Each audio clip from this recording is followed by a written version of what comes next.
안녕하세요. 오늘 저희와 함께 파헤쳐볼 자료는요. 지나친 여성성과 의지 강화라는 글의 일부입니다.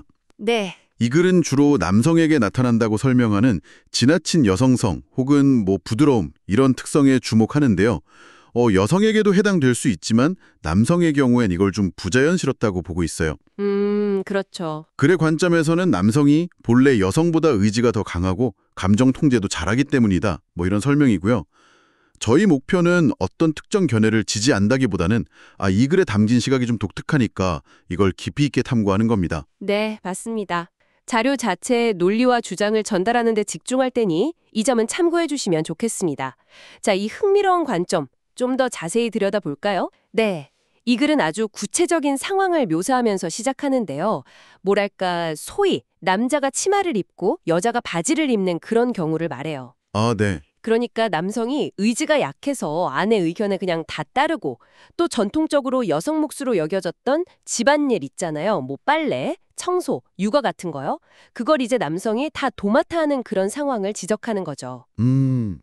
글의 표현을 빌리면 이런 남성은 여성성, 부드러움의 노예이자 아내의 노예가 된다 이렇게까지 말하거든요. 와, 표현이 상당히 강하네요. 아내의 노예라니. 그렇죠.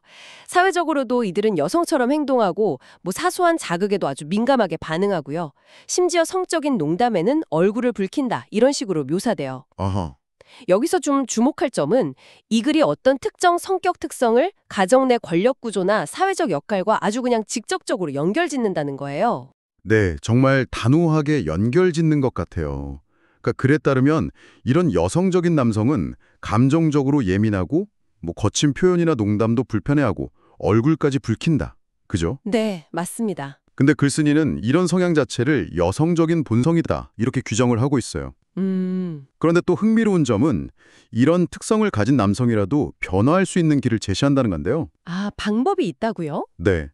예를 들면 자신과 관련된 농담, 특히 좀 거칠더라도 잘 짜인 농담을 들으면서 점차 그 여성성을 극복할 수 있다. 이렇게 주장해요. 농담으로요? 네. 비록 아내는 반대할 수 있지만 스스로 내가 아내에게 잡혀 사는구나. 이 현실을 자각하면 변화가 시작될 거다. 이렇게 보는 거죠. 결국 내적인 어떤 깨달음이 중요하다는 거군요. 그런 것 같아요. 이 변화의 동력이 거기에 있다고 보는 걸까요? 네, 그렇다고 볼 수 있겠죠. 그리고 글은 여기서 한 걸음 더 나아가서요. 이런 여성적인 성향이 사회적인 성공이나 지위에 미치는 영향까지 아주 구체적으로 언급해요. 직업 같은 거요? 네, 예를 들어서 강인함이나 결단력이 필수적인 직업들, 장교, 판사, 외과 의사 같은 거요. 이런 직업은 절대 가질 수 없다. 이렇게 단정합니다. 네, 그렇게까지요? 이유가 뭔가요? 이유로는 스스로에게조차 확고한 명령을 내릴 수가 없기 때문이라고 설명을 해요. 주변 사람들은 이런 부드러운 성격을 이용하려 들고 또 그가 무언가를 요구해도 사람들이 진지하게 받아들이지 않을 거라고 보고요. 오히려 그에게 부탁하면 쉽게 들어주니까 모두에게 하녀처럼 취급받는 존재가 된다는 상당히 강한 표현을 써요. 한여라니? 정말 충격적인데요? 그렇죠. 당연히 권위가 설 리 없고 어디서나 부처적인 역할에 머문다. 이렇게 보는 겁니다. 그리고 이 모든 결과가 결국 그 여성적인 본성 때문이고 이게 쉽게 바뀌기 어려운 특성이라고까지 주장해요. 그렇다면 이 글은 그 여성성을 극복하기 위한 구체적인 방법도 제시하고 있겠군요. 뭔가 해결책 같은 거요? 네, 그렇습니다. 글은 의지를 강화하고 특정 행동을 바꿀 것을 요구하는데요. 예를 들면 아내에게 집안일을 전담시키고 남성은 나무를 팬다거나 석탄을 나른다거나 하는 소위 거친 일을 해야 한다고 주장해요. 역할을 확실히 나누라는 거네요. 네, 이를 통해서 남성이 가족의 머리로서 존중받는 위치를 회복해야 한다. 이게 핵심인 거죠. 심지어 아내의 과장된 취향 같은 건 단호히 거부해야 한다고도 말하고요. 네, 아내의 취향까지요. 네, 이런 과정을 통해서 남성의 의지와 권위가 자연스럽게 높아지고 문제라고 봤던 그 여성성은 사라진다. 이렇게 설명을 합니다. 성격과 행동의 변화가 결국은 권력관계의 재정립으로 이어진다. 이렇게 보는 시각이군요. 정확합니다. 자, 오늘 저희가 살펴본 내용, 지나친 여성성이라는 개념에 대한 한 가지 독특하면서도 아주 강한 관점이었습니다.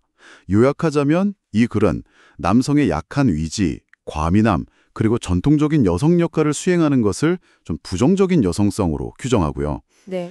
이걸 이제 의지 강화나 특정 행동 변화, 그러니까 뭐 거친 일을 수행하고 가정 내 주도권을 확보하는 걸 통해서 극복해야 한다, 이렇게 주장하는 거죠. 맞습니다. 그 기저에는 성격, 행동, 사회적 지위, 그리고 가정 내 권력, 이 모든 게 아주 밀접하게 연결되어 있다는 전제가 깔려 있는 거고요. 그렇죠. 네, 이 글을 접할 때 그래서 가장 중요한 것은 이게 특정 시대와 문화적 맥락 속에서 형성된 남성성, 여성성에 대한 고정관념을 아주 강하게 반영하고 있다는 점을 기억하는 겁니다. 네, 그 맥락이 중요하겠네요. 그렇죠. 여성적인 남성은 특정 직업을 가질 수 없고 권위 없이 이용당한다는 그 주장은 성격 특성과 사회적 성공을 직접적으로 연결짓는 아주 규범적인 시각을 보여주는 거거든요. 이 부분을 좀 더 넓은 시각에서 본다면 이 글이 당시의 성 역할이나 권력 구조, 어쩌면 사회 변화에 대한 불안감까지 어떻게 반영하고 있는지 이런 질문을 던져볼 수 있습니다. 네, 정말 생각해 볼 지점이 많은 글입니다. 그럼 마지막으로 이 글을 접하신 여러분께 생각해 볼 거리를 하나 던져드리고 싶습니다. 이 글에서 제시된 의지 강화나 가족 내 역할 분담에 대한 주장들, 이런 것들이 오늘날 여러분의 경험과 생각에는 어떻게 비춰지시나요? 그렇죠. 이 글이 정의하는 남성성과 여성성에 대한 여러분의 생각과 이 글의 관점을 한번 비교해보는 것은 어떨까요? 잠시 곱씹어볼 만한 질문인 것 같습니다. 오늘 함께해 주셔서 감사합니다. 네, 감사합니다.